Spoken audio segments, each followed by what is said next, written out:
Hello दोस्तों, स्वागत है आपका स्टडी नॉन स्टॉप में। दोस्तों, इस वीडियो में हम डिस्कस करेंगे 10 अप्रैल के सभी इंपॉर्टेंट करंट अफेयर्स। और इस वीडियो के लास्ट में मैं आपसे 2 क्वेश्चंस भी पूछूंगा, जिसका आंसर आपको कमेंट बॉक्स में बताना रहेगा। और आप इस वीडियो की पीडीएफ इस वीडियो के डिस्क्रिप्शन से डाउनलोड कर सकते हैं। तो चलिए शुरू करते हैं। पहला प्रश्न है, ISO सर्टिफिकेट पाने वाला भारत का पहला रेलवे स्टेशन कौन सा बन गया है? तो अभी हाल ही में ISO सर्टिफिकेट पाने वाला भारत का पहला रेलवे स्टेशन बन गया है गुवाहाटी रेलवे स्टेशन। और इससे ISO सर्टिफिकेट क्यों दिया गया है? तो पहली बात तो ये कि गुवाहाटी रेलवे स्टेशन ये भारत का पहला पूरी तरह से सौर ऊर्जा से संचालित होने वाला रेलवे स्टेशन है। और यहाँ का जो माहौल है वो बहुत ही स्वच्छ और हरा भरा है। तो इसलिए इससे ISO सर्टिफिकेट प्रदान किया गया है। किसी चीज़ को ISO सर्टिफिकेट इसलिए प्रदान किया जाता है ताकि अंतर्राष्ट्रीय स्तर पर उसकी गुणवत्ता और शुद्धता को पहचान मिल सके। तो ISO सर्टिफिकेट प्रदान किया गया है गुवाहाटी रेलवे स्टेशन को। और ISO सर्टिफिकेट पाने वाला ये भारत का पहला रेलवे स्टेशन बन गया है। अगला प्रश्न है, भारत और किस देश ने झांसी के बबीना छावनी में एक संयुक्त अभ्यास बोर्ड कुरुक्षेत्र आयोजित किया? तो अभी हाल में संयुक्त अभ्यास बोर्ड कुरुक्षेत्र ये आयोजित किया गया भारत और सिंगापुर के बीच। और इसका आयोजन कहाँ पर किया गया है? तो इसका आयोजन झांसी के बबीना छावनी में किया गया है। तो याद रखिए, बोर्ड कुरुक्षेत्र ये भारत और सिंगापुर में है और इसका आयोजन कहाँ पर किया गया है? झांसी के बबीना छावनी में। और इसका आयोजन और बोर्ड कुरुक्षेत्र ये भारत और सिंगापुर के बीच में है। तो सिंगापुर की राजधानी क्या है? सिंगापुर की राजधानी है सिंगापुर सिटी। सिंगापुर की करेंसी है डॉलर। और सिंगापुर की वर्तमान में राष्ट्रपति है हलीमा याकूब। और सिंगापुर के प्रधानमंत्री हैं ली सियन लूंग।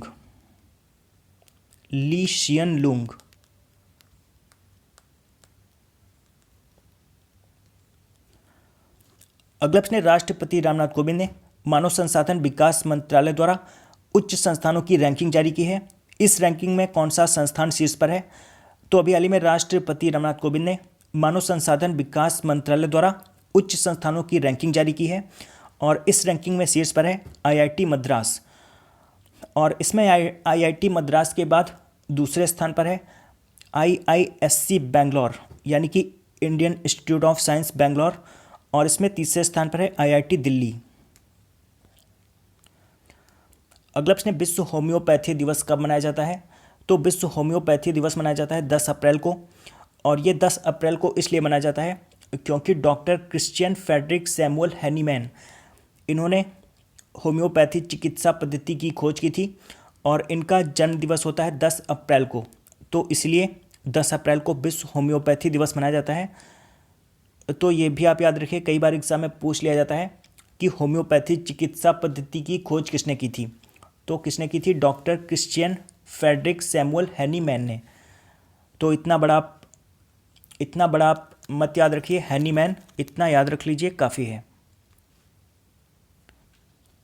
अगला प्रश्न, विश्व बैंक की रिपोर्ट के अनुसार कौन सा देश 2018 में प्रवासियों से $79 बिलियन प्राप्त करके शीर्ष स्थान पर रहा? तो ये देश है भारत। अभी हाल ही में विश्व बैंक ने एक रिपोर्ट जारी की है और इस रिपोर्ट के मुताबिक वर्ष 2018 में प्रवासी भारतीयों ने, यानी कि जो लोग भारत के हैं और दूसरे देशों में रहते हैं, उन्होंने $79 बिलियन भारत में भेजा है, जो कि सबसे ज़्यादा है। और अगर बात की जाए इसमें भारत के बाद दूसरे स्थान पर कौन है? तो दूसरे स्थान पर है चीन और तीसरे स्थान पर है मैक्सिको।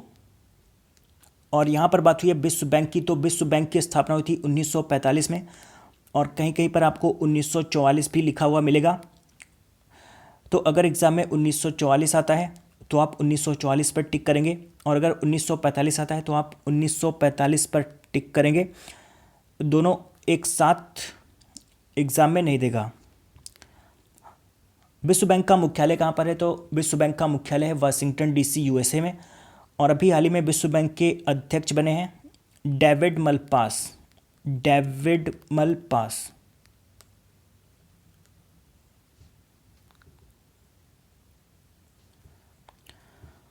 अगला प्रश्न, अमेरिका ने किस देश की इस्लामिक रिवॉल्यूशनरी गार्ड कॉर्प्स को एक विदेशी आतंकवादी संगठन घोषित कर दिया है? तो अभी हाल ही में अमेरिका ने ईरान की इस्लामिक रिवॉल्यूशनरी गार्ड कॉर्प्स को एक विदेशी आतंकवादी संगठन घोषित कर दिया है। Islamic revolutionary guard corps America से पहले इसे सऊदी अरब और बहरीन भी आतंकवादी संगठन घोषित कर चुके हैं।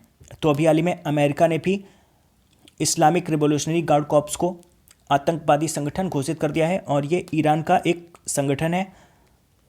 और यहाँ पर बात हुई है ईरान की, तो ईरान की राजधानी है तेहरान, ईरान की करेंसी है रियाल और ईरान के राष्ट्रपति हैं हसन रूहानी। और यहाँ पर बात हुई है अमेरिका की, तो अमेरिका के राष्ट्रपति हैं डोनाल्ड ट्रंप ये अमेरिका के 45वें नंबर के राष्ट्रपति हैं। अगला प्रश्न, किस देश के साथ भारत कई क्षेत्रों में सुरक्षा और रक्षा क्षेत्रों में सहयोग बढ़ाने पर सहमत हुआ है?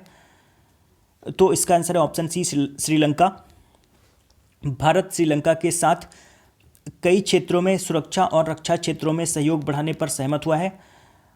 अभी हाल ही में भारत के रक्षा सचिव संजय मित्रा श्रीलंका की यात्रा पर गए हुए थे और उन्होंने श्रीलंका के राष्ट्रपति मैत्रीपाला सिरिसेना से मुलाकात की और इसी मुलाकात के दौरान भारत और श्रीलंका कई क्षेत्रों में सुरक्षा और रक्षा क्षेत्रों में सहयोग बढ़ाने पर सहमत हुए हैं। और यहाँ पर बात हुई है श्रीलंका की, तो श्रीलंका की राजधानी है श्री जयवर्धनेपुरा कोट्टे, श्रीलंका की करेंसी है रुपया, श्रीलंका के राष्ट्रपति हैं मैत्रीपाला सिरिसेना और श्रीलंका के प्रधानमंत्री हैं रानिल विक्रमसिंघे। अगला प्रश्न, 9 अप्रैल को अपना 54वां वार्षिक वीर दिवस किसने मनाया? तो 9 अप्रैल को अपना 54वां वार्षिक वीर दिवस मनाया है केंद्रीय रिजर्व पुलिस बल ने, इंग्लिश में कहें तो सेंट्रल रिजर्व पुलिस फोर्स ने, शॉर्ट में कहें तो CRPF यानी कि सेंट्रल रिजर्व पुलिस फोर्स। तो 9 अप्रैल को अपना 54वां वार्षिक वीर दिवस मनाया है CRPF ने। और CRPF 9 अप्रैल को वार्षिक वीर दिवस इसलिए मनाती है क्योंकि 9 अप्रैल 1965 में CRPF ने गुजरात में कच्छ के रण में सरदार पोस्ट पर एक पाकिस्तानी ब्रिगेड के हमले को नाकाम किया था। तो इसलिए CRPF यानी कि केंद्रीय रिजर्व पुलिस बल 9 अप्रैल को वार्षिक वीर दिवस मनाती है और इस बार इसका 54वां वार्षिक वीर दिवस है। अगला प्रश्न, भारत ने संयुक्त सैन्य प्रशिक्षण अभ्यास मित्र शक्ति किस देश के साथ हाल ही में संपन्न किया है? तो इसके बारे में मैंने आपको पहले भी बताया था, जब मित्र शक्ति अभ्यास शुरू हुआ था तब भी मैंने आपको बताया था। तो मित्र शक्ति ये भारत और श्रीलंका के बीच में था, तो अभी हाल ही में इसका समापन हो गया है। और इसका आयोजन कहाँ पर किया गया था? तो इसका आयोजन श्रीलंका में ही किया गया था। तो याद रखिए मित्र शक्ति इसका अभी में समापन हुआ है और ये भारत और श्रीलंका के बीच में था। 26 अप्रैल को इसकी शुरुआत हुई थी, 26 मार्च को इसकी शुरुआत हुई थी और अभी 8 अप्रैल को इसका समापन हो गया है। और यहाँ पर बात हुई है श्रीलंका की, तो श्रीलंका के बारे में आपको बता चुका हूँ अभी मैं। अगला प्रश्न, इनमें से कौन सी गेमिंग कंपनी यूनिकॉर्न क्लब में प्रवेश करने वाली पहली भारतीय गेमिंग कंपनी बन गई है? तो यूनिकॉर्न क्लब में प्रवेश करने वाली पहली भारतीय गेमिंग कंपनी बन गई है Dream11। Dream11 के ब्रांड एम्बेसडर कौन है? तो MS धोनी Dream11 के ब्रांड एम्बेसडर हैं। और अभी हाल ही में IPL का आधिकारिक प्रायोजक बना था Dream11, तो ये भी आप याद रखिए, IPL का आधिकारिक प्रायोजक है Dream11। अगला प्रश्न, इजरायली टीम आई रनी के लिए गोलकीपर के रूप में खेलकर गिनीज वर्ल्ड रिकॉर्ड का पुरस्कार किसने प्राप्त किया है? तो अभी हाल ही में इजरायली टीम आई रनी के लिए गोलकीपर के रूप में खेलकर गिनीज वर्ल्ड रिकॉर्ड का पुरस्कार प्राप्त किया इसाक हाइक ने। और इन्हें गिनीज वर्ल्ड रिकॉर्ड का पुरस्कार क्यों प्रदान किया गया? तो इनकी उम्र है 73 वर्ष। तो इस खेल में पार्टिसिपेट करने वाले ये सबसे उम्र दराज व्यक्ति बन गए हैं, तो इसलिए इनका नाम गिनीज वर्ल्ड रिकॉर्ड में दर्ज कर लिया गया है। अगला प्रश्न, हाल ही में नवतेज हुंदल का निधन हो गया, वे क्या थे? तो नवतेज हुंदल ये एक बॉलीवुड अभिनेता थे, ये जो आपको इमेज में दिखाई दे रहे हैं यही थे नवतेज हुंदल। और ये एक प्रसिद्ध बॉलीवुड अभिनेता थे, इनका हाल ही में निधन हो गया है। अभी हाल ही में जो एक फिल्म आई थी Uri the surgical strike, Uri the surgical strike अभी हाल ही में जो फिल्म आई थी उसमें इन्होंने अभिनय किया था। तो नौतेज हुंदल ये एक बॉलीवुड अभिनेता थे, इनका अभी हाल ही में निधन हो गया। और कल के प्रश्न, कल मैंने आपसे 2 प्रश्न पूछे थे। पहला प्रश्न था फैंग गांव भारत का पहला कार्बन पॉजिटिव सेटलमेंट गांव बन गया है, यह किस राज्य में है? तो इसका सही आंसर था मणिपुर में। और दूसरा प्रश्न था फीफा कार्यकारी परिषद के पहले भारतीय सदस्य कौन बन गए हैं? तो इसका सही आंसर था प्रफुल्ल पटेल। और लगभग सभी लोगों ने इन दोनों प्रश्नों का सही आंसर दिया है। और आज आपके लिए पहला प्रश्न है भारतीय पुरुष हॉकी टीम के कोच कौन बन गए हैं? और आज आपके लिए दूसरा प्रश्न है यूएसए और किस देश के बीच संयुक्त सैन्य अभ्यास अफ्रीकन लॉयन 2019 की शुरुआत हुई? तो इन दोनों प्रश्नों का आंसर आपको कमेंट बॉक्स में बताना है। तो दोस्तों आशा करता हूं कि आपको ये वीडियो पसंद आया होगा। अगर आपको ये वीडियो पसंद आया तो आप इस वीडियो को लाइक और शेयर करना मत भूलिए। और अगर आपने अभी तक इस चैनल को सब्सक्राइब नहीं किया तो आप इस चैनल को सब्सक्राइब कर लीजिए। मैं करंट अफेयर्स के वीडियोज़ हर रोज़ सुबह 4 बजे अपलोड करता हूँ, तो आप चैनल को सब्सक्राइब करके नोटिफिकेशन बेल को ऑन रखिए, जिससे मैं जब भी वीडियो अपलोड करूँ उसका नोटिफिकेशन आपको मिलता रहे। तो दोस्तों मिलते हैं कल सुबह, तब तक के लिए goodbye and take care.